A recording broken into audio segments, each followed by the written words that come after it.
তো হ্যালো বন্ধুরা, আজকে আবার একটা নিউ রেসিপি নিয়ে চলে এসেছি। তো আজকে রেসিপিটা হয়েছে মাছের মাথা দিয়ে পালং শাক। তো আশা করি তোমাদের ভিডিওটা ভালো লাগবে। তারপর এখানে আমি পালং শাকগুলোকে ধুয়ে কেটে নিয়েছি। প্রথমত তো দেখতে পাচ্ছ ভালো করে 2-3 বার ধুয়ে নিয়েছি। তারপর এখানে আমি সব কিছু আগে থেকে কেটে রেখেছি। এখানে আমি লঙ্কা, বেগুন, 2টো পেঁয়াজ ছোটো ছোটো আর 2টো আলু কেটে রেখেছি। তারপর আমি এখানে মাছের মাথাটাও আগে থেকে ভেজে রেখেছিলাম, তোমরা দেখতে পাচ্ছ বন্ধুরা।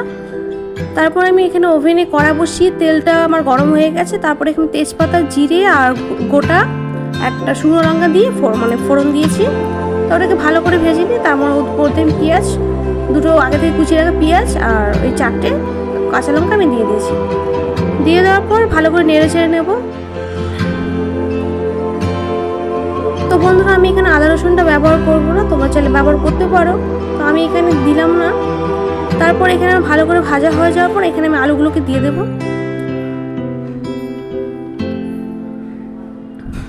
তো আলুগুলোকে দিয়ে আমি নেড়ে চেড়ে নেব। তা আলুগুলোকে ভাজা হয়ে যাওয়ার পর আমি এখানে বেগুনগুলোকে দিয়ে দেবো। তো আরেকটা কথা বন্ধুরা, যারা যারা আমার এই চ্যানেলে নতুন তারা প্লিজ আমার চ্যানেলটাকে সাবস্ক্রাইব করে দিও। আর ভালো লাগলে লাইক, কমেন্ট, শেয়ার করে দিও, দুটোই করে দিও। আশা করি তোমাদের পুরো ভিডিওটাই ভালো লাগবে। তো আমি এখানে বেগুন দিয়ে সব কিছু দিয়ে দিয়েছি আর এখানে আমি নেড়ে নিচ্ছি।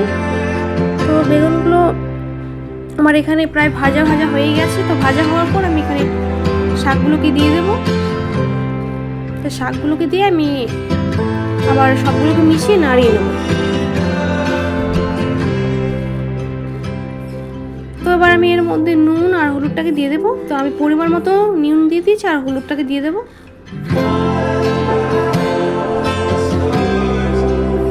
তো হলুদ নুন দেওয়ার পরে আমি এগুলোকে আবার নাড়িয়ে দেবো।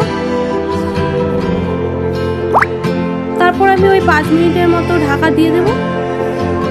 তো 5 মিনিট পর আবার ফিরে আসছি। তো 5 মিনিট পর আমি ঢাকা খুলে দেখছি খুব সুন্দর হয়ে এসছে। প্রায় আমার আলু সেদ্ধ হয়ে গেছে অল্প অল্প। তারপর আমি ওই আগে একটাই মাছের মাথাটাকে ভেঙে দেবো। তো আমি এখানে একটাই মাছের মাথা ব্যবহার করছি, যেহেতু আমার অল্প পালং শাক, তাই আমি এখানে একটাই ব্যবহার করবো। মাছের মাথাটাকে দিয়ে আমি এখানে আবার নেড়ে নেবো একবার। তো ভালো করে নাড়িয়ে চাড়িয়ে, তো দেখতে পাচ্ছ আমার দিকে প্রায় শাকটা হয়ে এসে খুব সুন্দর একটা সেন্ট বেরিয়েছে। তো বন্ধুরা, তোমরা চাইলে এইভাবে করে খেতেই পারো, খুব টেস্টি হয় খেতে।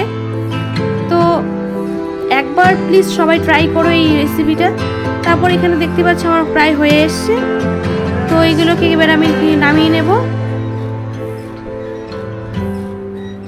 খুব সুন্দর হয়ে এসছে।